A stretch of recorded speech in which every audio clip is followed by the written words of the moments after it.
Rabbi इश्रह ली सदरी वयस्सिर ली अमरी वहलुल उक़दतम मिन लिसानी यफ़क़हू क़ौली rabbi ज़िदनी इल्मा rabbi ज़िदनी इल्मा rabbi ज़िदनी इल्मा। This is me Abdul Bari standing in front of you to give you a lecture on the topic of a physics chapter number I think 2 kinematics. The topic of today is scalar quantity and the vector quantities. देखें quantities को मतलब जो physical quantities थी उनको दो quantities में divide किया गया था। एक थी स्केलार क्वांटिटी और दूसरी थी वेक्टर क्वांटिटी। अब इन दोनों के अंदर डिफरेंस क्या है? देखें डिफरेंस सिर्फ इसके अंदर एक चीज का है, बाकी जो दूसरी चीज है वो सिमिलर है। अब एक एग्जांपल लें, आप एक मखसूस स्पीड के साथ मूव कर रहे हैं, मैं मूव कर रहा हूँ एक स्पीड के साथ। अब ये स्पीड मुझे ये तो नहीं बताएगी कि किस डायरेक्शन में मूव कर रहा है। स्पीड हमें बिल्कुल भी ये नहीं बताएगी कि वो जो पर्सन है वो किस डायरेक्शन में मूव कर रहा है, पर वो स्पीड हमें मैग्नीट्यूड देगी, मतलब उसकी वैल्यू बताएगी। किसकी?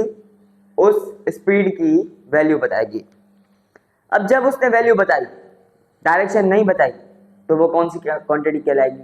वो कहलाएगी स्केलार क्वांटिटी। मतलब स्केलार क्वांटिटी एक ऐसी क्वांटिटी है जो कि डिवाइड, मतलब क्वांटिटी तो डिवाइड है दो में, स्केलार और वेक्टर। अब स्केलर क्वांटिटी वो एक ऐसी क्वांटिटी है जो कि मैग्नीट्यूड देगी, खाली डायरेक्शन नहीं देगी। मास है, मास हमें डायरेक्शन देता है कि किस तरफ पड़ा है वो मास तो हमें नहीं देगा। टेम्परेचर देगा? नहीं देगा, क्योंकि टेम्परेचर के पास अपना कोई डायरेक्शन है ही नहीं। टेम्परेचर आप जिस जगह जाएंगे उधर का अलग होगा, दूसरी जगह जाएंगे उसका टेम्परेचर अलग होगा। अब ये तो डायरेक्शन हमें नहीं पता कि कौन सी डायरेक्शन में कौन सा टेम्परेचर एक्यूपाइड है, पर जो वेक्टर क्वांटिटी है वो हमें मैग्नीट्यूड के साथ साथ डायरेक्शन भी प्रोवाइड करेगी। एग्जाम्पल लें आप, ट्रेन है। अब ट्रेन एक मखसूस वेलोसिटी के साथ मूव कर रही है। स्पीड तो हमें डायरेक्शन नहीं देगी, पर जो वेलोसिटी होगी वो हमें डायरेक्शन देगी। अब एक बस है, फुल ऑफ एक्सेलरेशन के साथ मूव कर रही है। अब एक वेलोसिटी कवर कर रही है एक मखसूस टाइम के अंदर। अब जो वेलोसिटी है वो तो वेक्टर क्वांटिटी है, आपको पता है, क्योंकि वेक्टर क्वांटिटी हमें डायरेक्शन के साथ साथ मैग्नीट्यूड भी देती है, क्योंकि वो एक ऐसी क्वांटिटी है जो कि हमें डायरेक्शन के साथ मैग्नीट्यूड भी दे रही है। एक्सेलरेशन का फॉर्मूला है वेलोसिटी पर यूनिट टाइम, मतलब चेंज इन वेलोसिटी। अब चेंज इन वेलोसिटी की फॉर्मूला है वो vf minus v1। Change in velocity की जगह हम लिखेंगे vf minus v1 divided by time.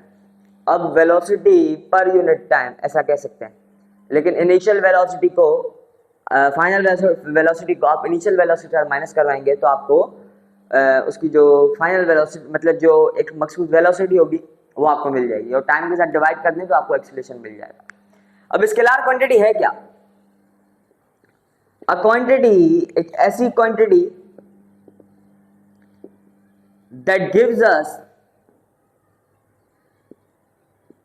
Only magnitude of any object, किसी भी ऑब्जेक्ट का हमें खाली मैग्नीट्यूड है। अब एक ऑब्जेक्ट, हम भी एक ऑब्जेक्ट है, मैं मूव कर रहा हूँ एक स्पीड के साथ। अब वो एक मैग्नीट्यूड देगी, स्पीड हमें डायरेक्शन नहीं देती, क्योंकि वो एक स्केलर क्वांटिटी है, वो खुद एक स्केलर क्वांटिटी है। अब स्केलर क्वांटिटी हम यहाँ पे पढ़ रहे हैं तो वो बताएगी हमें खाली मैग्नीट्यूड, डायरेक्शन हमें वेक्टर क्वांटिटी देगी।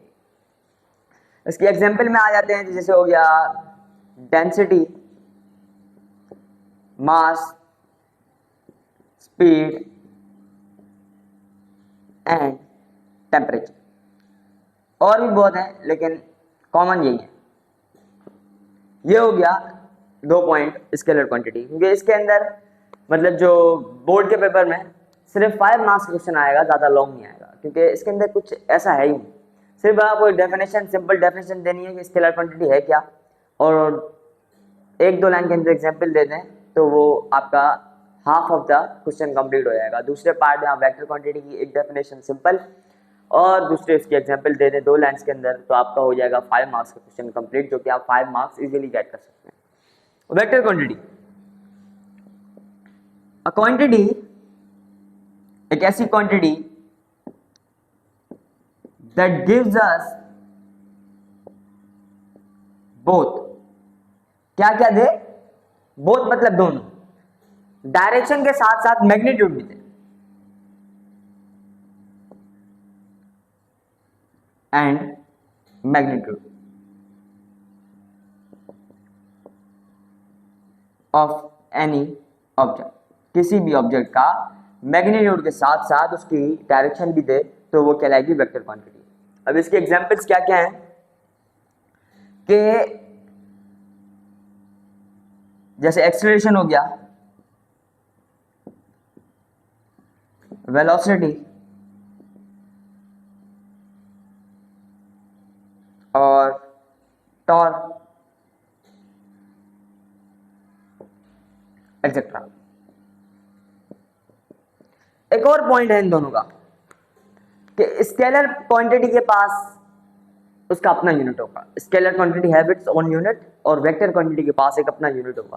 क्योंकि देखिए इसके अंदर स्केलर क्वांटिटी के अंदर क्वांटिटीज आ जाती हैं, मतलब एक्सेलरेशन आ गया, वेलोसिटी आ गया, टॉर्क आ गया, पावर, ये सब कुछ किसके अंदर आ जाते हैं, ये सब कुछ इसके अंदर आ जाते हैं vector quantity.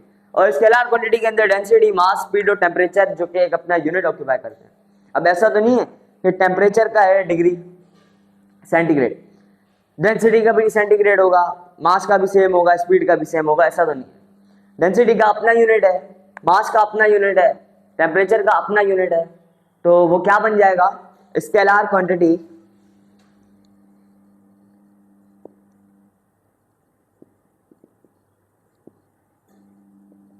Has its own unit.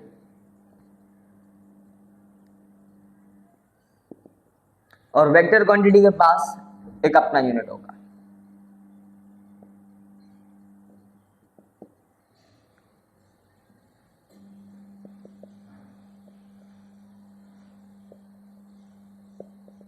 बस सिंपल, यही था आज का लेक्चर। आज जो हमने पढ़ा वो था difference between scalar quantity and the vector quantity, जिसके अंदर हमने पढ़ा कि स्केलर क्वांटिटी क्या होती है और वेक्टर क्वांटिटी क्या होती है। सिंपल था, सिर्फ एक चीज का डिफरेंस था, वो था डायरेक्शन। मैग्नीट्यूड उनका भी था, मैग्नीट्यूड उसके पास भी था, पर डायरेक्शन का फर्क था जो कि वेक्टर क्वांटिटी कंटेन कर रहा था, लेकिन स्केलर क्वांटिटी के अंदर डायरेक्शन कोई भी नहीं थी। और एग्जाम्पल थी जो कि दोनों की डिफरेंट थी, और यूनिट थे जो कि दोनों के डिफरेंट थे।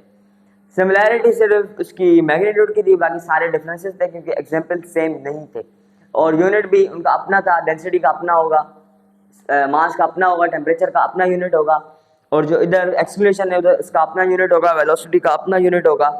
तो ये सब मिल मिला के हो गया आपका 5 मार्क्स का क्वेश्चन कंप्लीट। देखिए इतना सा क्वेश्चन 5 मार्क्स कैरी कर रहा है, जो कि आसान है लेना, बोर्ड के पेपर में बिल्कुल आसान है।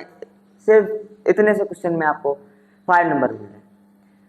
अगर आप नए हैं मेरे चैनल पे तो मेरा चैनल सब्सक्राइब करें, मेरी वीडियो लाइक करें, या कोई आपके फ्रेंड को कोई कंफ्यूजन है तो मेरी वीडियो सेंड करें उनको, शायद उनको कुछ इम्प्रूव हो जाए या आपको समझ आ जाए। मिलते हैं नेक्स्ट वीडियो में। दिस इज मी अब्दुल बारी साइनिंग ऑफ।